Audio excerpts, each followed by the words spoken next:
Okay, let's just jump right in. Isn't it wild how one single name, Karen, has become one of the most recognized and, let's be honest, loaded labels on the entire internet? It's not just a name anymore, is it? It's a whole personality, a stereotype, a global punchline. You say the word, and pretty much everyone pictures the exact same thing. So, yeah, that's the big question we're going to unpack here. How on earth did this happen? How did a totally normal, common first name, shared by literally millions of women, get twisted into this worldwide symbol for entitlement and, those public meltdowns we've all seen online? Let's figure it out. All right, before we get any deeper, let's just make sure we're all on the same page. When people throw around the name Karen today, this is what they're talking about. It's become a label for this very specific kind of behavior. Someone who comes off as super demanding, impatient, and ready to argue over what most of us would see as pretty minor stuff. But it wasn't always this way. Not even close. To really understand how we got here, we've got to rewind the clock, back to a time when the name Karen meant something completely different. Something ordinary. That's right. If you look back to the 50s and 60s, Karen was one of the most popular names out there, especially in the English-speaking world. It was a friendly name, a familiar name, a totally harmless name. It was the name of your neighbor, your teacher, your coworker. It had absolutely none of the baggage it carries today. And you can really see that evolution laid out here. This change didn't just happen overnight. For decades, the behavior we now associate with the name was already a character type we'd see in comedies. Those overly demanding, totally oblivious characters. The key is, the personality was there before the label, and then bam, the 2010s hit, and the internet finally gave that personality a name. And that brings us to the moment where things just took off. The rise of internet forums, social media, it all created the perfect storm, the perfect breeding ground for this idea to absolutely catch fire. So what's so fascinating is how it all happened organically. First, you had people sharing stories online, a lot of them from retail or service workers, about these ridiculously rude customers or entitled strangers. And as more stories got shared, a really clear pattern of behavior started to emerge. People needed a shortcut, a simple label to talk about it. And for reasons we're about to get into, the name Karen was chosen. And it just stuck. And then came the real game changer, the smartphone. All of a sudden, these weren't just anonymous stories anymore. Oh no, they were being recorded.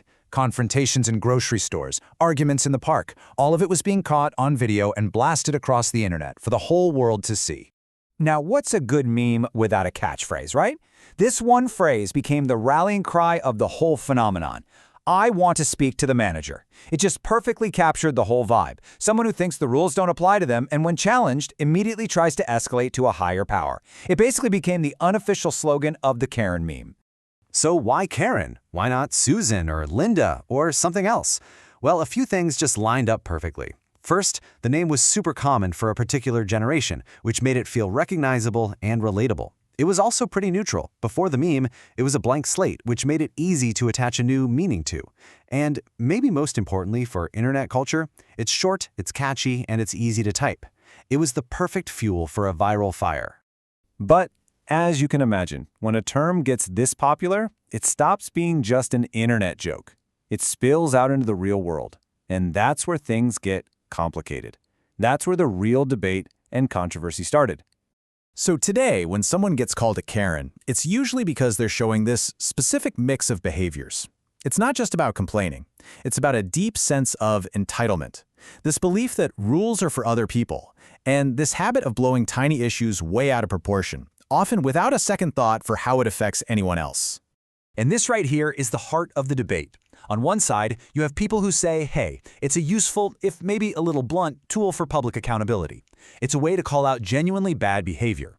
But on the other side, critics argue it's become this unfair, lazy stereotype that's used to mock people, or even worse, to completely shut down someone's legitimate concerns just by slapping a label on them.